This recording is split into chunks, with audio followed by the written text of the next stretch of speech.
Bapak Ketua Kelompok Pemuda Pesisir Pangkal Babu, yang terhormat Bapak Ketua Kelompok Tani Hutan Jaya Makmur, yang terhormat Bapak Ketua Pokdar Wistumpal 1, yang terhormat Bapak Ketua Kelompok Tani Bahagia Bersamamu, dan yang terhormat Bapak Ketua RT 7 dan Bapak Ketua RT 8, Bapak Iwan dan Bapak Umar, dan segenap para hadirin yang berbahagia.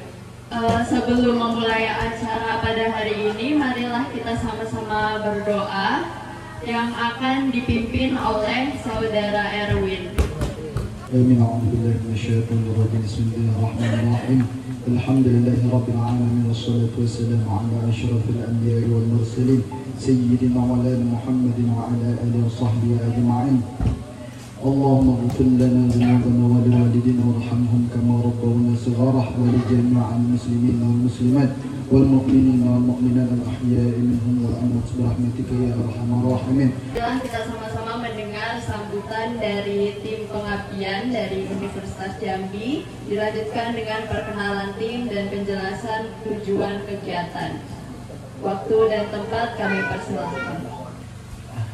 Assalamualaikum warahmatullahi wabarakatuh. Waalaikumsalam warahmatullahi wabarakatuh. Siang semuanya. Siang. Bapak-bapak, ibu-ibu yang telah hadir. Pertama-tama saya ucapkan puji dan syukur kepada Tuhan Yang Maha Esa karena berkat rahmat dan hidayahnya kita dapat berkumpul pada siang hari ini. Tak lupa pula kita sampaikan ucapan sholawat kepada Nabi besar kita, Nabi Muhammad SAW, yang atas berkah dan rahmat hidayahnya kita mampu dan hidup di dunia yang penuh dengan ilmu pengetahuan ini. Oke, untuk pertama-tama saya ucapkan terima kasih kepada bapak-bapak, ibu-ibu yang sudah menyempatkan hadir. Dan Assalamualaikum warahmatullahi wabarakatuh. Waalaikumsalam warahmatullahi wabarakatuh. Terima kasih kesempatan yang diberikan kepada saya. Dan untuk memperkenalkan pertama dulu, saya Muhammad Hatta Syafrian, dari Ketua Service Pengelola Wisata, sekaligus tinggal di sini. Jadi harapan dan tujuan kami menyambut baik kedatangan Bapak. Justru dari awal kami ingin kerjasama dengan orang-orang yang lebih baik. Wa ta'ala, amin, Allahumma amin. Dan kami di sini sangat bangga Pak dengan kedatangan seperti ini. Mudah-mudahan acara seperti ini akan kita laksanakan ke depannya lagi berlanjut Pak ya. Selanjutnya akan ada sedikit penjelasan dari Pak Farhan tentang Isfinder. Baik, bismillahirrahmanirrahim. Izin. Assalamualaikum warahmatullahi wabarakatuh. Alhamdulillahirrahmanirrahim. Rabbil alamin. Wassalatu wassalamu ala rasulillah ajma'in. Rabbi sabri wasir amri qali amma ba'du. Terkait Fish Finder ini. Jadi Fish Finder itu Bapak Ibu, kalau saya dulu di nelayan Pantura ya, Jawa itu memang pihak pemerintah maupun organisasi non-profit ya, NGO itu gencar melakukan modernisasi alat penangkapan ikan seperti itu, termasuk salah satunya adalah menggunakan Fish Finder. Nah itu bisa kita tempuh. Yang pertama, kami selaku akademisi dari kampus ya,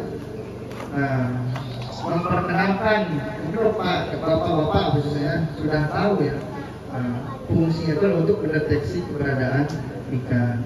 Tapi secara pengalaman saya yakin bapak-bapak itu yang sudah, yang mungkin bertahun-tahun lalu sudah tahu di mana letak potensi ikan. Nah tapi dengan seiring perkembangan zaman tentu kita dituntut ya bapak ya untuk mengadaptasikan teknologi ya selain dari pengalaman tersebut. Nah, insya Allah kami akan upayakan insya Allah ke dinas maupun ke provinsi untuk cobalah kita bagaimana sebetulnya meningkatkan produktivitas nelayan.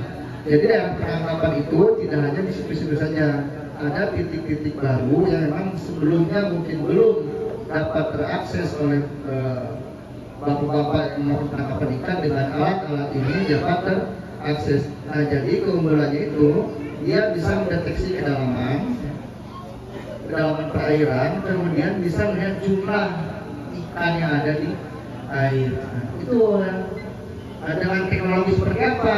Dengan ya memanggulkan sinyal ya atau gelombang yang dia mau, kalau ada benda di air di kolom perairan dia akan memantul kembali ke alat itu. Kalau memang banyak pantulan itu ditandakan banyak ikan seperti itu.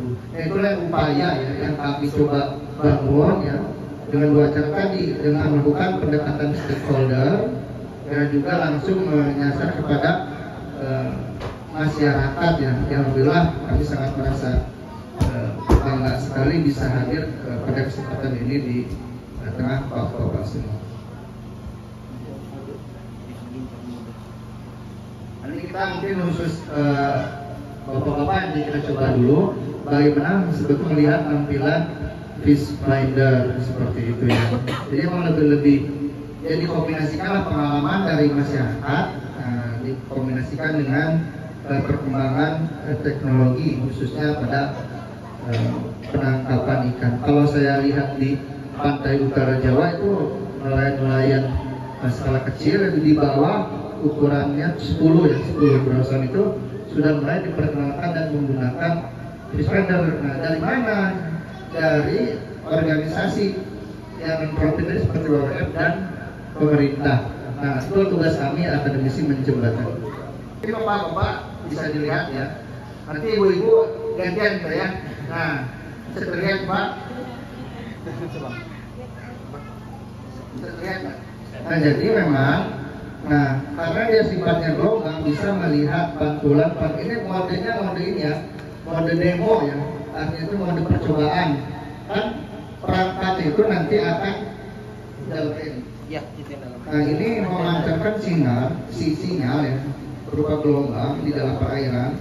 Nah, jika ada ikan ataupun benda-benda lainnya, ya kemungkinan besar si ikan yang kalau di dalam air ya, itu akan memantul, ditangkap oleh sinyal.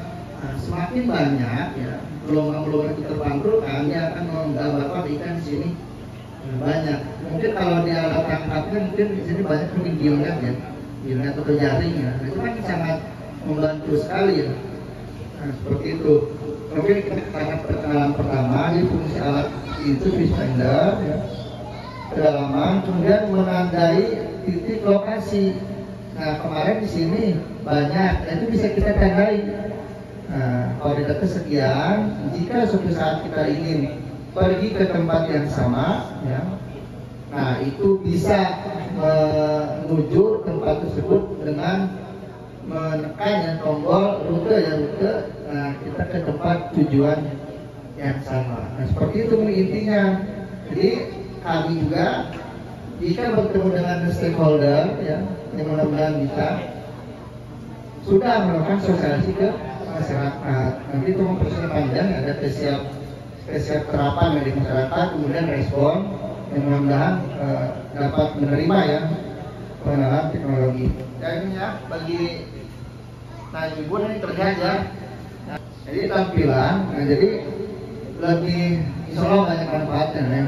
Tapi secara pengalaman saya yakin dan bapak dan ya masyarakat semua lebih memahami di mana daerah potensial tersebut. Ini hanya salah satu metode atau cara menentukan lokasi daerah penangkapan potensial. Banyak ya, dari suhunya, klorofil, tapi kita tidak fokus pada hal tersebut.